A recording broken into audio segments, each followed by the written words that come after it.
Wiemy już, dlaczego Amerykanie nie zaprosili prezydenta Nawrockiego na spotkanie liderów w Waszyngtonie. Okazało się, że prezydent RP fatalnie wypadł na wideokonferencji z Trumpem i europejskimi przywódcami. To była katastrofa w jego wykonaniu. Zamiast konkretów o wojnie, Nawrocki zaczął pouczać Donalda Trumpa, jak rozmawiać z Putinem. Jakby Trump, który gadał z Putinem dziesiątki razy, potrzebował rad od gościa, który widział Putina jedynie w telewizji. A potem jeszcze, kompletnie bez związku z tematem, nawijał o Bitwie Warszawskiej. Jakby prowadził lekcje historii online, a nie debatował o Ukrainie. Ja pierdolę, dramat. Nic dziwnego, że w Waszyngtonie stwierdzili: nie, tego gościa lepiej nie zapraszać. Bo kto wie, co jeszcze odpierdoli? Może weźmie snusa przy wszystkich i obślinioną rękę będzie podawał innym. Albo palnie kolejną głupotę totalnie nie na temat. I to wszystko wkurwiło Amerykanów i samego Trumpa. I tak właśnie Karol Nawrocki zaliczył międzynarodową kompromitację. Cześć, witam Was serdecznie. Moi drodzy, dzisiaj będzie naprawdę bardzo króciutko, bo w sumie jest już bardzo późno, a jutro też bardzo wcześnie wstaję. No, w tym tygodniu naprawdę doby mi brakuje na wszystko. Mam nadzieję, że to zrozumiecie. Dzisiaj będzie o Batyrze, ale krótko, nie będę Was męczył. Chcę taki zbiór informacji z jego podróży, wycieczek na koszt podatnika Wam zrelacjonować w takim, no można powiedzieć, teleekspresie, ale zanim zacznę, Grażynka bardzo Ci dziękuję za wpłatę, za postawienie mi kawki, czy no chyba na kawkę mi lub na tacę. W każdym bądź razie bardzo Ci dziękuję. Wszystkim oczywiście dziękuję za że komentujecie, że jesteście ze mną i tak dalej. Moi kochani, jak wiecie, Tadzio Batyr zrobił sobie wycieczkę po świecie na koszt podatnika. Jak wie, już pierwsza wycieczka, pojechał do USA. Poza tym, że się skompromitował, nie załatwił kompletnie nic. We Włoszech nie załatwił kompletnie nic. We Francji nie załatwił kompletnie nic. W Watykanie nie załatwił kompletnie nic. A do Watykanu jeszcze ściągnął swoją rodzinkę na koszt podatnika. No i w Niemczech też do Niemiec poleciał, żeby żądać reparacji, wyobraźcie sobie. No i rzecz jasna, też nie załatwił nic, ale to było do przewidzenia. No a to, że się przy okazji skompromitował w kilku sprawach, o tym Wam tak pokrótce dzisiaj powiem. Co do tych całych reparacji, to jak wiecie, to jest taka kampanijne bla bla bla pisowców. Zawsze to wyciągają, kiedy no, nie mają o czym powiedzieć. I na tym tak naprawdę to się zaczyna i na tym się kończy. Pytamy o reparacje, o te słynne, pani pisała jeszcze jako szefowa MSZ, w pierwszym rządzie PiS-u, odpisała pani... A kto? Ja się wtedy zajmowałam znaną Państwu historią polegającą na negocjacjach traktatu to raz. Tak, ale pani jest podpisana, ktoś się za panią podpisał. Unia Rosja. Nie będę tego dyskutowała, powiedziałam, że nie zaprzeczam, bo po prostu nie wiem. A, nie wie pani, czy to pani napisała, że temat reparacji jest zamknięty? Nie, ja nie napisałam tego w tym sensie, że ja, owszem, być może mi ktoś to podłożył, ale i być może podpisał. Ja z tymi reparacjami to bym proponował Batyrowi zgłosić się do Fotygi, która podpisała zrzeczenie się tych reparacji za pierwszych rządów PiS, albo, o czym pewnie się Karolek dowiedział podczas swojej owocnej wizyty w Berlinie, że reparacje dla Polski przeszły nam koło nosa przez Związek Socjalistycznych Republik Radzieckich. Więc dzisiaj, skoro już tak podróżuje po świecie i załatwia te bardzo ważne sprawy dla Polski, może, nie wiem, wybrać się do Moskwy i rozkazać Putinowi, by nam zrekompensowała oraz zażądać reparacji za 44 lata okupacji. W końcu to prawdziwy twardziel, więc z pewnością da sobie radę. Zresztą, jak pewnie wiecie, cały PiS, cała ta wierchuszka PiS przez lata swoich rządów załatwiła nam już grube miliardy. Już nie mamy gdzie tych miliardów z reparacji po prostu upychać. Tak nam załatwili te pieniądze. Ale moi drodzy, trzeba jedno oddać Batyrowi. W jakim stopniu Nawrocki załatwił reparacje z Niemiec. I pierwsza transza już do Polski podobno na dniach, jeśli już nie przybyła, a ta pierwsza transza to ekstradycja wielkiego Bushamburga. Podobno też, gdy Batyr Nawrocki zakończył wizytę w Berlinie i leciał do Paryża, ponoć jego samolot ledwo co wystartował z powodu oczywiście nadmiernego obciążenia. Reparacjami, jakie załatwił od Niemców, rzecz jasna. A tak na poważnie, pod koniec tej całej wizyty, bądź co bądź żałosnej wizyty Nawrockiego w Berlinie, Nawrocki zaczął mówić o zadośćuczynieniu, a nie o reparacjach, czyli poniósł porażkę. Walił głową w mur i się nauczył. Także to było do przewidzenia. Nawrocki przecież dokładnie tyle samo mógł załatwić w Berlinie, ile załatwili wszyscy jego poprzednicy przez te lata rządów PiS, czyli okrągłe zero.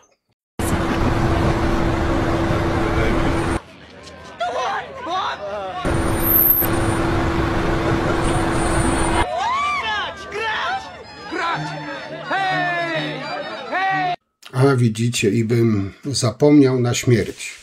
Oczywiście w Berlinie Batyra witały tłumy Polaków na emigracji. To nie przeszkadza, że to są działacze PiS z Polski, klubów Gazety Polskiej, ale to jest Polonia niemiecka. I było ich naprawdę, powiem wam, zatrzęsienie. Niemiecka policja nie mogła opanować tego tłumu. A ten tłum liczył sobie, nie przesadzając, około 7 osób. Oczywiście to spontaniczni ludzie byli, po prostu prawdziwi sympatycy Batyra na ziemi niemieckiej. Także, powiem wam, propaganda sukcesu. Nawet by się Bareja nie powstydził. O Watykanie już mówiłem wcześniej, tutaj się nie będę, że tak powiem, wywodził na ten temat. Mam tylko nadzieję, że Batyr, będąc w Watykanie, załatwił dla Polski wycofanie z naszego kraju tą armię darmozjadów w Kieckach. Ale podejrzewam, że Watykan jednak nie wycofa swoich funkcjonariuszy z Polski. Moi drodzy, ale według propagandy pisowskiej, Rosja rozdeptana na forum ONZ.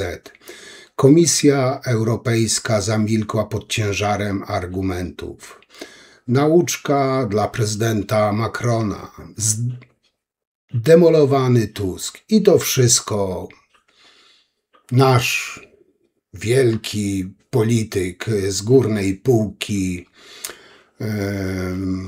domniemany prezydent Nowogrodzki, po prostu geniusz. Mówię wam, nie ma lepszego przedstawiciela naszego kraju. Z czego się pan śmieje? Z czego?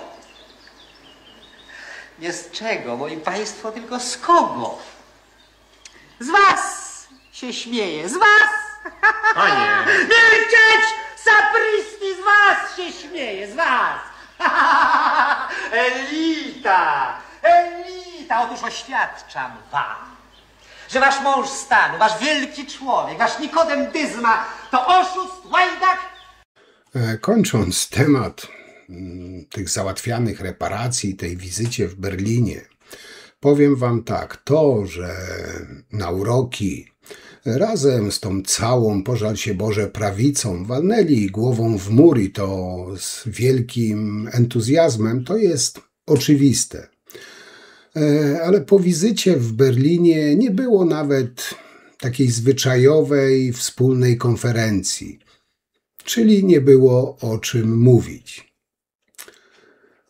Nawet przestraszeni na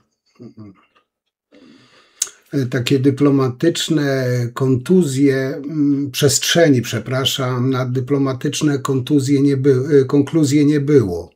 Cały świat odnotował taką zwyczajną, z wyjątkiem polskich prawych mediów, nie? Tak po prostu takie wielka gównoburza w szklance wody. No, ale znacie pisowców, wiecie, że oni nawet z porażki zrobią sukces. Słynne 27-1, gdzie Szydłową witali z kwiatami, że zwyciężyła. Tak samo dokładnie było z Batyrem w Berlinie. No a teraz moi drodzy, pożartowaliśmy, teraz trochę na poważnie. Bo jak wiecie, im głębiej w las, tym ciemniej. W przypadku Nawrockiego i jego przydupasów, im głębiej się zanurza człowiek w te otchłanie tych prawicowych elit, tym nie wiem, czy się robi straszniej, czy śmieszniej. Słyszeliście o tej głośnej rakiecie, która spadła na dom w Rykach. Tutaj od razu powiem, że no z koalicji też się pośpieszyli, że to ruski dron na forum ONZ. Nie mam zamiaru ich bronić. Dali ciała. I trzeba o tym mówić. Ale sam Nawrocki o tym mówił. Cała kancelaria prezydenta o tym mówiła. Pisowcy o tym mówili. Konfederacja o tym mówili. Że rząd ukrywał to, że rakieta spadła na ten dom. Że Nawrocki po powrocie z tych swoich wojaży będzie żądał od Tuska, od rządu wyjaśnień, czemu nie został poinformowany. I otóż, moi drodzy, surprisik. Oklauzulowana notka na temat nocy, gdy doszło do wtargnięcia rosyjskich dronów 12 września, trafiła do BBN. Notka zawierała informację o tym, że na dom w Rykach spadła rakieta, nie dron. Czyli Nawrocki to nie tylko błazen, ale do tego bezczelny kłamca. Nie wiem, może za dużo snusa przepraszam, zażywa i już nie pamięta, co dostaje. Być może. Czyli najpierw wersja była taka, że rząd okłamuje prezydenta. A gdy okazało się, że prezydent dostał od wojska notkę, to okazało się, że jej nie zrozumiał. No, być może była, nie wiem, po francusku. Czyli okazało się, że Nawrocki bezczelnie publicznie kłamał. Dostał wiadomość o tym, co trafiło w dom w Rykach. No niestety notka była napisana, ta notka nie była napisana cyrylicą, tylko w języku polskim, więc jego ludzie mieli problem ze zrozumieniem treści tego pisma. Tak podejrzewam. No bo jak to inaczej wytłumaczy? Czy mu Kaczyński kazał tak bezczelnie kłamać na cele tępej propagandy? Nie wiem. On bezczelnie okłamał polski rząd, że nie dostał. Okłamał swoich własnych wyborców i wszystkich Polaków. Chociaż ja mam, powiem wam szczerze, w dupie te jego zapewnienia, słowa, bo to nie jest mój prezydent, to nie jest mój przedstawiciel, ale niech się wstydzą za niego ci, co na niego głosowali. W 2021 roku Nawrocki otrzymał negatywną rekomendację funkcjonariusza ABW dotyczącą poświadczenia bezpieczeństwa i dostępu do informacji tajnych. Mimo to ówczesny szef agencji, Krzysztof Wacławek, dziś doradca Dudy, zignorował te ostrzeżenia i jednoosobowo wydał Nawrockiemu pozwolenie. Zgoda została wydana, mimo że funkcjonariusze, którzy badali przeszłość Karola Nawrockiego, stwierdzili, że nie jest on godzien, aby mieć dostęp do informacji ściśle tajnych. Takiego chcesz prezydenta? Dobra, moi drodzy, najlepsze zostawiłem na koniec. To wam zryje po prostu mózgi. I to nie jest żart, mem, fake, nic z tych rzeczy. To całkiem na poważnie, co wam udowodnię. Tego pana, którego tutaj widzicie, to jest pan Jan Tombiński, który w ambasadzie w Niemczech pełni funkcję chargé d'affaires, gdy nie ma ambasadora. Nasz, pożal się Boże, prezydencik, może nie nasz, pisowski, pożal się Boże, prezydencik, chyba nie wiedział, że to jest funkcja i dlatego nazwał pana Jana pan Szarż, myśląc, że to nazwisko. Mówię poważnie. Nie wiem, powiedzcie mi, poprawcie mnie, jeśli się mylę, ale nie uważacie, że Nawrocki, chwaląc pana Szarża, zapomniał o panu Ataszu na przykład? No chyba że akurat w ambasadzie w Berlinie pan Atasz nie pracował. No, powiem wam, że Nawrocki i pan Szarż, no nie wiem, może się czepiam, ale jakoś nie słyszałem, żeby tak o chargé d'affaires mówił ktokolwiek, gdziekolwiek, jakakolwiek osoba na świecie. No powiem wam, tytan po prostu intelektu. No nie wiem jak wy, ale dla mnie jest to po prostu chichot losu, że zwrot chargé d'affaires, szarż, jak to pięknie spolszczył ten po prostu nieuk, jest z języka francuskiego. Języka, którego znajomości u Trzaskowskiego tak ta cała śmieszna prawica wyśmiewa. No, bonjour wszystkim. No, muszę przyznać, że to po prostu genialny początek urzędowania. No, jak u Alfreda Hitchcocka. Zaczyna się od trzęsienia ziemi, a teraz napięcie będzie, moi drodzy, wzrastać. No, już mam pewną listę jego osiągnięć, werbalnych oczywiście. No, dopisałem teraz w swoim notesie pana Szarża. I wiem, że to dopiero początek. Zastanawiam się, za ile on kupił swoje wykształcenie. Co do indywidualnej sytuacji pana Szarż, nie chciałbym dzisiaj panu redaktorowi odpowiadać, bo niezależnie od mojej oceny ta wizyta była bardzo dobrze przygotowana i pan Szarż dbał o nasz komfort, o komfort całej delegacji, za co dziękuję panu Szarż, panu ambasadorowi. Moi drodzy, i tak już na koniec pokuszę się o pewne podsumowanie, moje spostrzeżenia. Pewnie część z was ze mną zgodzi, część nie. Nawrocki, czy to na pewno dobry wybór? No to jest pytanie retoryczne. Wystawienie kandydatury Nawrockiego na urząd prezydenta to w moim przekonaniu jest po prostu przejaw głębokiego braku szacunku wobec obywateli. I nie chodzi tutaj o ocenę samego Nawrockiego. Nie będę wnikał, czy Nawrocki jest dobry, zły, czy niegodny jako osoba prywatna. Każdy na temat jego prywatności ma swoje zdanie. Tutaj, moi drodzy, chodzi o rangę stanowiska, które zobowiązują. Prezydent to symbol państwa.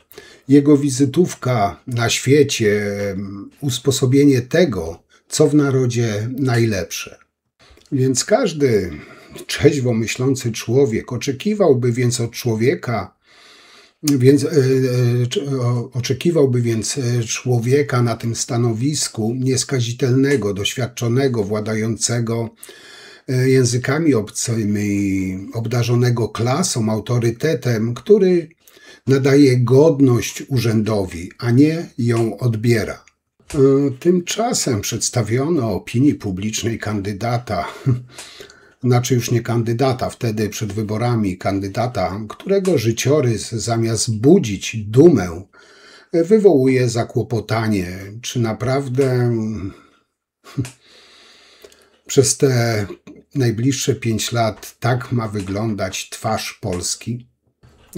Jakby na to nie patrzeć, jesteśmy narodem o bardzo bogatej historii. Polska to naród pełen ludzi światłych, odważnych, wykształconych. Zasługuje na przywódcę, którego nazwisko będzie powodem do uznania, a nie do kpin czy wstydu. I powiem wam, że nie chodzi tutaj tylko o osobę Nawrockiego, lecz o partię polityczną, która uznała, że taka kandydatura, którą wystawili w postaci Nawrockiego, po prostu wystarczy. To najzwyczajniej w świecie pokazuje, jak nisko ocenia się obywateli. Jakby można było im podsunąć cokolwiek, nie wiem, kota Kaczyńskiego, manekina, to oni i tak przyjmą to bez sprzeciwu. W rzeczywistości jest to pogarda wobec społeczeństwa. Przekonanie, że elektorat, mówię tu o elektoracie pisowskim, po prostu wszystko kupi. I niestety historia dowodzi, że często kupuje. Tak jak Kościół przez stulecia sprzedaje bajki, które wielu brało i do dziś bierze za prawdę. Spytajcie naprawdę historyków czy współpracowników, którzy mnie znają, jakim jestem człowiekiem, jakim jestem pracodawcą. Ma charakter autorytarny, jest to osoba bezwzględna, pamiętliwa, mściwa. To nie jest człowiek, który dąży do jakiegoś dialogu, do porozumienia, do koncyliacji. No a prawda, moi drodzy, jest taka, że ten sam elektorat, tak wspomniałem, przyklasnąłby nawet wtedy, gdyby wystawiono kota Kaczyńskiego czy jakiegoś manekina z logiem PiS.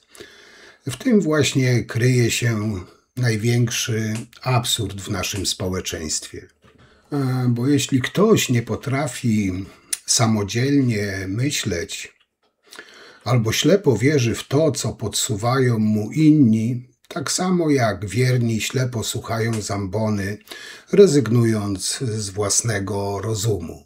Moi drodzy, ale na całe szczęście są jeszcze w tym kraju ludzie, którzy potrafią patrzeć krytycznie i nie godzą się na taki żałosny, płytki spektakl. Dla nich ta kandydatura pisowców, którą wystawili, jest nie tylko pomyłką, lecz kompromitacją, policzkiem dla inteligentnej i dumnej narodowej, i dumy narodowej. I chyba nam pozostaje tylko nadzieja, że Nawrocki, mimo tego kontekstu i obciążeń w sprawach naprawdę istotnych dla przyszłości państwa, będzie potrafił pokazać się z lepszej strony i nie będzie zbyt często przynosił naszemu krajowi wstydu. Choć powiem wam szczerze, że ja się nie łudzę, że tak będzie, że nie będzie przynosił wstydu. No może w jakiś z małymi wyjątkami, ale nie ufam temu człowiekowi i Tak jak mówiłem, on nie jest moim prezydentem i nigdy nie będzie. Zbyt bardzo się szanuje, zbyt bardzo szanuje swój kraj, żeby uważać tego człowieka za prezydenta. I to chyba tyle. Dzisiaj taki miszmasz, kogiel-mogiel, ale myślę, że was zaciekawiło. Tak jak mówię, bardzo późno zacząłem, ten filmik składam, wrzucam i uciekam spać, bo jutro w 5:30 rano pobudka i do pracy. Także ja już wam bardzo, bardzo dziękuję. Jak zawsze z całego serducha dziękuję wam za komentarze, za łapki w górę, że udostępniacie te materiały, no i oczywiście wpłacającym jakieś tam datki. Też oczywiście bardzo dziękuję, tak jak tobie, Grażynka, co teraz wpłaciłaś. Także wielkie, serdeczne dzięki. Jutro mam nadzieję, że odrobinę szybciej przyjadę, bo no oczywiście trzeba zaprosić wielebnego Zbigniewa i zrobić, jak to w każdy piąteczek, lekcję religii. No też mam nadzieję, że już nic nie wyskoczy i w tą niedzielę widzimy się o 18:00 też na live'ie. No nic się nie zanosi, że nie będzie, także nastawcie się, że będzie. Także na dzisiaj to tyle. Jeszcze raz wszystkim wielkie, ogromne dzięki. Pozdrawiam serdecznie. Trzymajcie się. Cześć.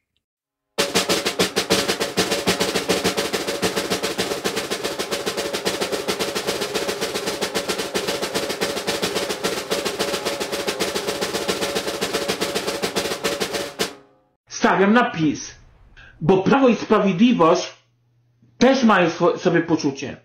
A ja nie przypadam za Platformą Obywatelską. Bo wiecie dlaczego, szanowni państwo?